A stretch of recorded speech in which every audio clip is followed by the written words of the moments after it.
All right, hey.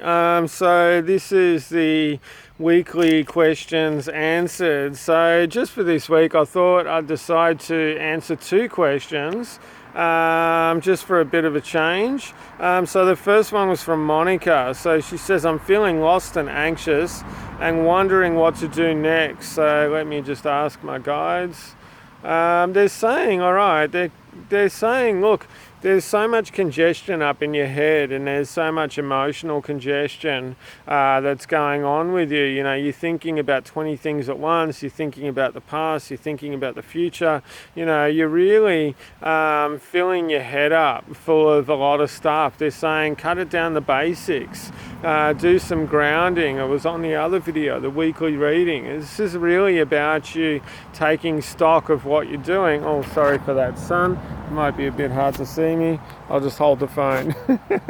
So this is really about taking stock of where you are and what you have done instead of what you think you should be doing or where you think you should be or something like that. So this is really about acknowledging what you've done, and it's really about slowing down quite a lot, because I can feel your mind going a million miles an hour, and this is really not helping you to really. It's not helping the anxiety you're feeling, and that's sort of. There's a fear of dread and things like this, you know, something's going to go wrong, and it's like perpetuating. I can feel it. It's really not nice. It's pretty awful actually. So it's really about you slowing down, taking one step at a time, and really not taking things too harshly as well, because I feel like you read into things quite a lot. You know, so you say to somebody, "Hey, do you want to catch up for a coffee?" And they're like, "No, I can't. You know, I don't want to catch up for a coffee." And you start thinking, "Oh, do they like me? Do they want to be friends with me anymore? What's going on here? I don't understand. You know, is there some ulterior motives?" No, they just can't catch up for coffee. You know, they might be busy. They might have other things on. So it's really about, you know, sort of, it's about acknowledging when your head starts getting away from you and these feelings of dread and anxiety that are coming up. And it's about not feeding into them. So it's about acknowledging them and just going, okay, all right, I do feel a bit anxious, or I do feel a bit, you know, confused. I'm not sort of sure what to do next. Hopefully the sun won't be too bad there. Yeah, so acknowledging these feelings and then going, right, I'm just going to put them aside. I'm just going to put them here. I'm not trying to shift them out the way. I'm not trying to push them out the way. I'm not trying to anything like that. I'm just acknowledging them and just putting them to the side. Now, what I am going to focus on is what I'm doing right now. What am I doing right now? You know, am I going for a walk? Am I making a cup of tea? Am I chilling out watching TV? Am I, you know, on Facebook? What am I doing? So it's really about bringing your attention back to what you're doing. And then they're saying the next step after that is to just start thinking about some really happy times you had. You know, the last time you were really laughing with a friend, or you had a great day out, or whatever it may be. They're saying this could be anything. It could be that, you know, yesterday you were dancing around the house with the music really loud, and you were having a good time doing that. So it's really about bringing your attention back to something that is uplifting and positive and feels really good.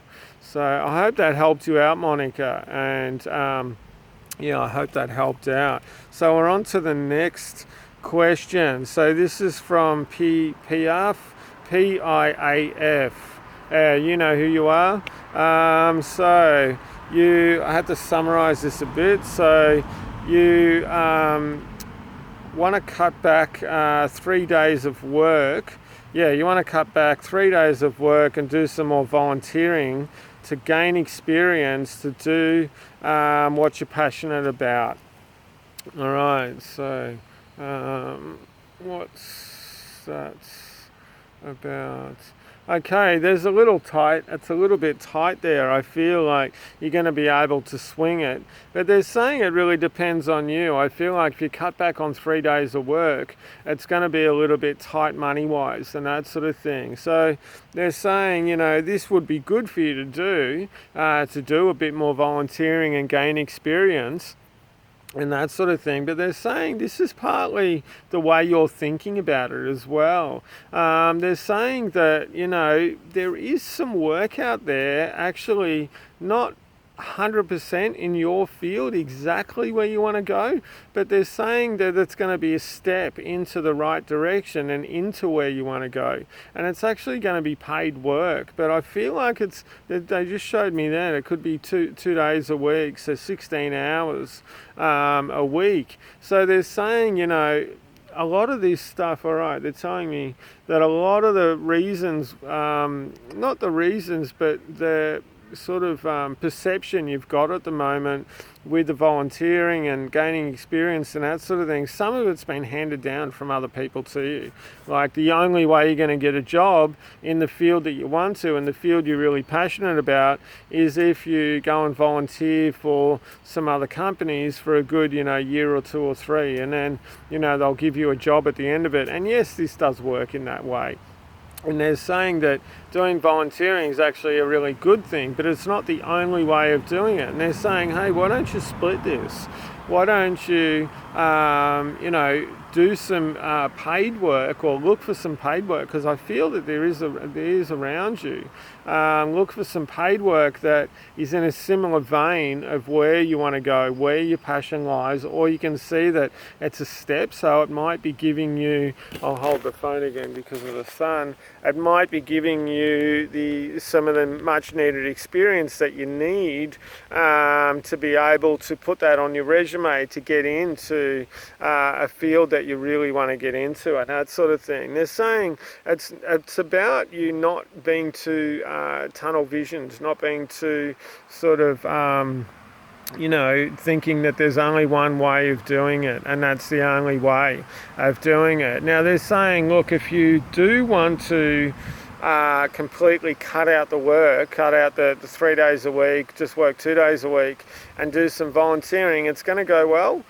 It is going to go well. I feel like it's going to drain on you a bit. I feel like it's going to grind on you a bit. So they're saying, hey, give it a go and give it a whirl, but just make sure that you're giving enough to yourself, because I feel like you can give quite a lot to other people, and you kind of forget about yourself sometimes. So they're saying the best way to do this is to, as you're giving to other people, give to yourself as well. Or if you're giving to other people all day, go, right, what can I do for myself tonight? How can I replenish my tank? What can I do something that feels really good, that I really love doing, something that's really nurturing and satisfying and happy, that I can do, that's going to uplift me, it's going to fill up my tank, it's going to help me feel better, and that sort of thing. So they're saying there's quite a few options available here for you, PF,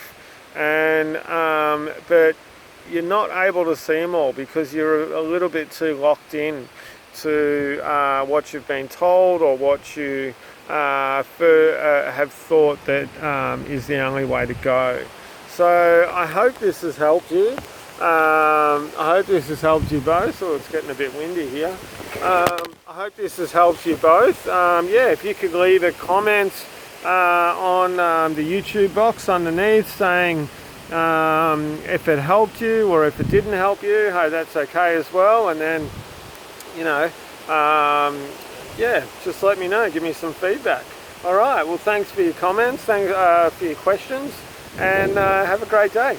All right. Bye-bye.